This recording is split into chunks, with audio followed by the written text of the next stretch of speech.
like a couple weeks. Apple is in trouble for like the next couple weeks. It's gonna be a little rocky, but they're gonna be fine. Get daily tech news in a way that doesn't suck. Hit that subscribe button and turn on notifications so you don't miss the next episode.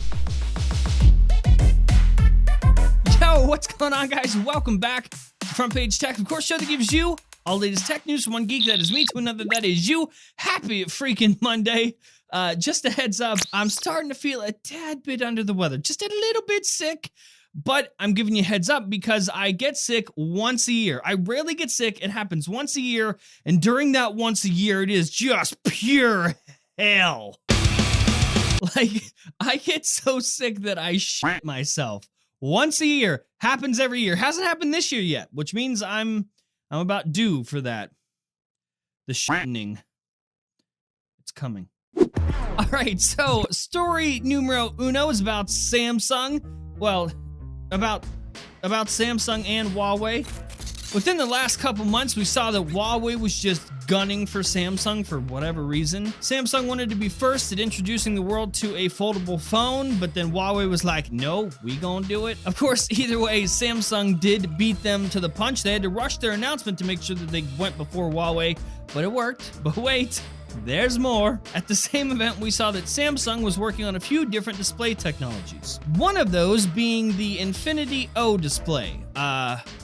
I'll just call this the Infinity Asshole display because it has an asshole in it. Zoom in, look at it, look at the asshole display. And since then, we've seen rumors of the Galaxy S10 featuring this. In fact, a Samsung phone is coming with this asshole display. That would be the Galaxy A8, which I believe is happening in December. But it turns out also in December, Huawei coming out of left field with their own phone that has an asshole display. I have absolutely no idea why Huawei is going after Samsung like this, but Ice Universe tweeted a press image, a teaser image of a Huawei phone coming up with an Infinity O display. Well, I guess we can't call it Infinity O display because Samsung, yep, asshole display, still works. And it looks like this phone, whatever this is from Huawei, we will also see in December. So we're gonna see it before Samsung puts out the A8. I really don't know why Huawei. Those are two hard words to say next to each other. Why Huawei? Why, huh? What? No idea why this is a big deal for Huawei. I'm excited either way. I like this little rivalry happening back and forth, even though Samsung isn't even asking for this. Huawei's just kind of doing it.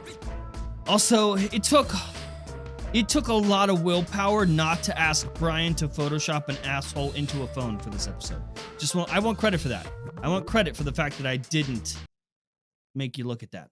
All right, so in a little bit, we have some bad news for the Apple side of the fence. So now let's balance it out. Some bad news for the Android side of things.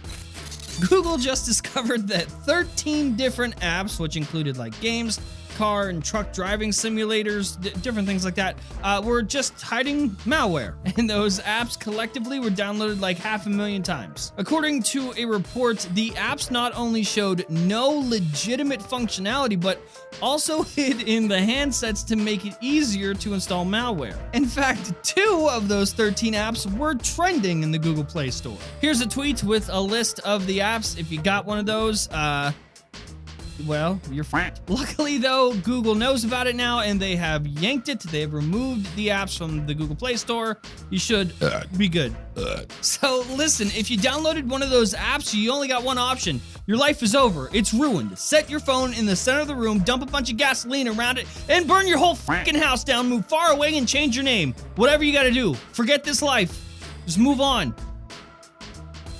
Or, you could just, remove the malware. All right, so now for the Apple stuff of the day, and it is just like back to back to back bad news. Just sadness is raining upon Apple. So Tim Cook, buddy, if you're watching, look away. So first up, earlier today, Microsoft actually passed up Apple to become the most valuable company based on market cap. Now, of course, that was only temporary. But it happened. Now, this comes after like the last 5 weeks where Apple has lost nearly $300 billion That is a short amount of time to lose a lot of fucking money. I mean, it wasn't that long ago where Apple was valued at $1.1 trillion. But today at 4:05 p.m. in New York, Apple closed at a valuation of $828.64 billion.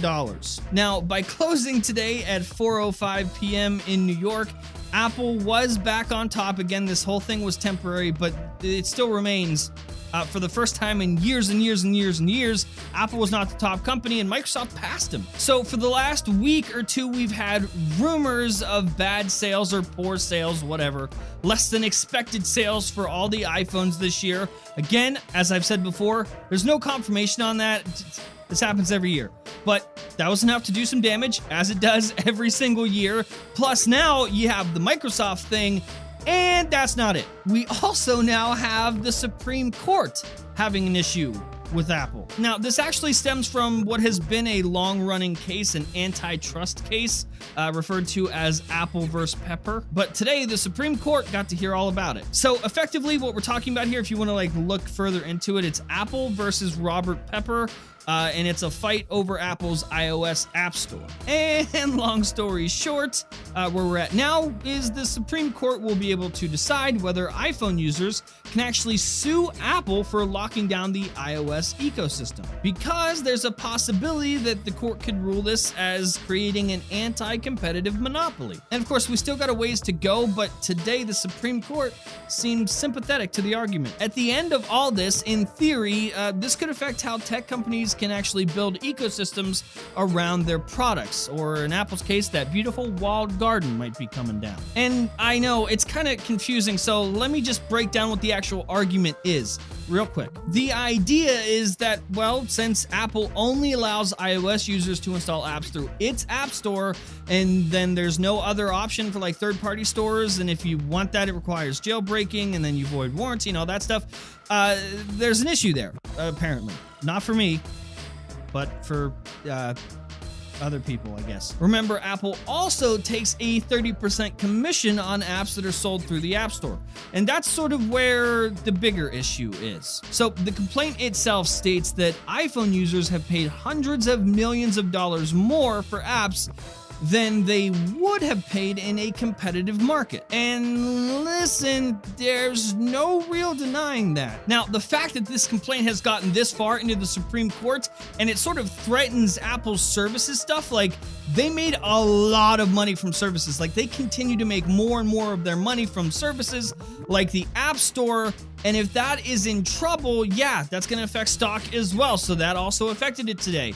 I don't have an issue with the whole walled garden thing. I like that Apple's very hands-on with the App Store and it's very closed off. That I don't have a problem with. That helps us sort of be safer. But the problem that I do have an issue with is the whole 30% thing.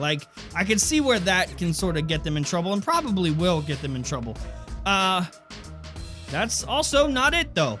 There's more today. The president, Donald Trump, also caused a ruckus. In an interview with the Wall Street Journal, Trump said that he expects tariffs to be placed on all Chinese imports, including items like the iPhone. Now, if there is a 10% tariff placed on items like the iPhone, that would mean most likely that the price of an iPhone will go up even more, seemingly by another 10%. But of course, to Trump, he said he believes it would not be a problem. People could stand that very easily, he said. Well, Mr. President, sir, you haven't seen my fucking comment section, have you? Because people cannot stand the price of the iPhone already. And because of that, just because of what the president said about the potential tariffs, Apple stock dropped again. So Apple is taking a beating right now. As I told you earlier, we're talking $300 billion.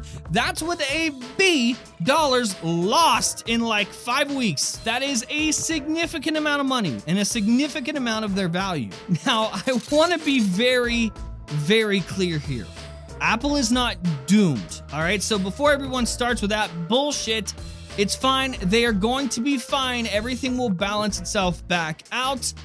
But there's no denying the next couple weeks are going to be a little rocky for old Timmy. We got the Supreme Court issue going on. We have the tariff thing, and like the next couple weeks or like the next couple moves specifically from Apple are really going to matter. We need to see how they respond and how they adapt, because they got to do something, and if they respond the wrong way, it could do even more damage, and I don't think they want more damage right now. So Timmy, be a good boy, make the right moves, respond accordingly. What do you guys think? Let us know in the comment section below. They're not doomed. So everyone's like, oh, the rain is over. It's all burning down. Woohoo! Timmy's burning in a pile of rubble. I'm just saying. None of that stuff. Like I said, they're going to be fine, but we're still curious. What are your opinions? Let us know in the comment section below. It's not the end of the world, but it ain't great. And now, today's sponsor. On the internet in 2018, you need to be prepared for everything. So if someone sends you a PDF and you need to edit it, what are you gonna do? Print it out and draw on it, scribble on it with a bunch of crayons? No, because that's what I used to do. Instead, you're gonna get PDF Element by Wondershare. PDF Element is a best-in-class PDF editor that's the perfect solution for anyone who doesn't want to shell out for the other thing, you know, Adobe Acrobat. And if you use our special promo code down in the description, you'll get a sweet 20% off just for being awesome. So be sure to check out PDF Element, and a huge thanks to Wondershare for supporting our community. Cool guy face. What? Brian wrote that. I was supposed to do it, not say it.